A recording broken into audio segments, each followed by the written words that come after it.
যে চা বাগানগুলো ব্রিটিশ আমলে তৈরি করা, বামফ্রন্টের সময় ও কিছু ব্যক্তিগত চা বাগানের মালিক, সমষ্টিগত কিছু চা বাগানের মালিক হয়েছে এবং বাগিচা শিল্প রাজ্যের একটা অন্যতম শিল্প, কর্মসংস্থান সুযোগ হয়। চা বাগানে যারা কাজ করে সবচেয়ে গরিব অংশের মানুষ। এখানে লক্ষ্য ওরা সরকারে আসার পর চা বাগানগুলো যে জমি হস্তান্তর করা যায় না, একদম পরিষ্কার আইন আছে, চা বাগানের জায়গা অন্য কাজে হস্তান্তর করা যায় না।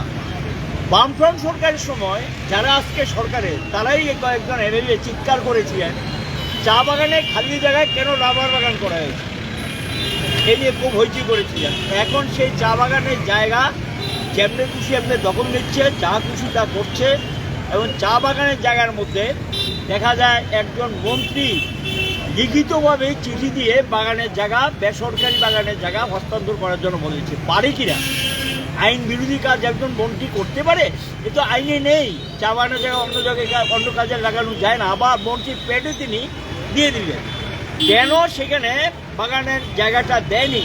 রাতের অন্ধকারে বোলডোজার লাগিয়ে এখানে প্রচুর চা বাগানের গাছ ধ্বংস করে দেওয়া হয়েছে, ড্রেন করে দিয়েছে, রাস্তা ক্ষতিগ্রস্ত করেছে। জায়গায় জায়গায় এভাবে বাগানের জায়গাগুলো তারা দখল করেছে। এখানেও মৌনপুরে দেখা গেল একটা নবোদয় স্কুল করে 15 একর জায়গা নিয়ে গেলে মৌনপুর চা বাগানে। এখানে একটা নার্সারির নামে আরও প্রায় কয়েক একর জায়গা তারা নিয়ে গেলেন। এগুলি সব চা বাগান ধ্বংস করে এটা করা হয়েছে।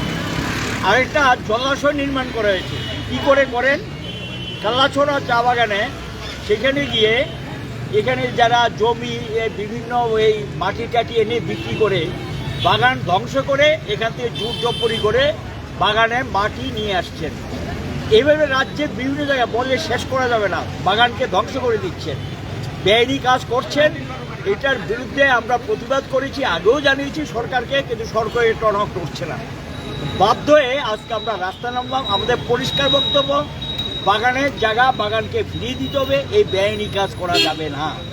আর দ্বিতীয় বক্তব্য হলো, সেখানে গিয়ে বাগানের যে ক্ষতিগ্রস্ত হয়েছে সরকারকে সেখানে যে রাবার গাছ যা নষ্ট, বাগানের চা বাগানের চা পাতির গাছ যা নষ্ট হয়েছে সেগুলি আবার লাগিয়ে দিতে হবে।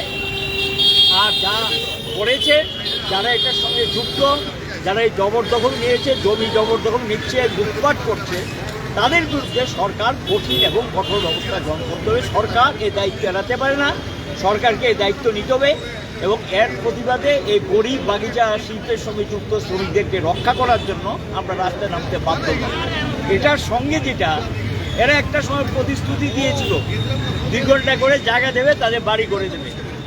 ভোটের আগে ঢাকঢোল পিটিয়েছেন, পায়নি। বাড়িও করে দেন, খাওয়ার জল নেই, বিদ্যুৎ নেই, মজুরি পায় না, রেশন পায় না, মানে চিন্তাই করা যায় না যে অবর্ণনীয় একটা অবস্থা। এবং সেখানে গিয়ে নিয়মিত যে অল্প পয়সা দেবে সেটাও পাচ্ছে না। এরই প্রতিবাদে আজকে এই মিছিল আমরা সংগঠিত করছি, প্রতিবাদ জানাচ্ছি। শ্রম দপ্তরে গিয়ে গণডেপুটেশন দেওয়া হবে। দুর্গাবাড়িতে কিতাব বানাইতেছে যে একটা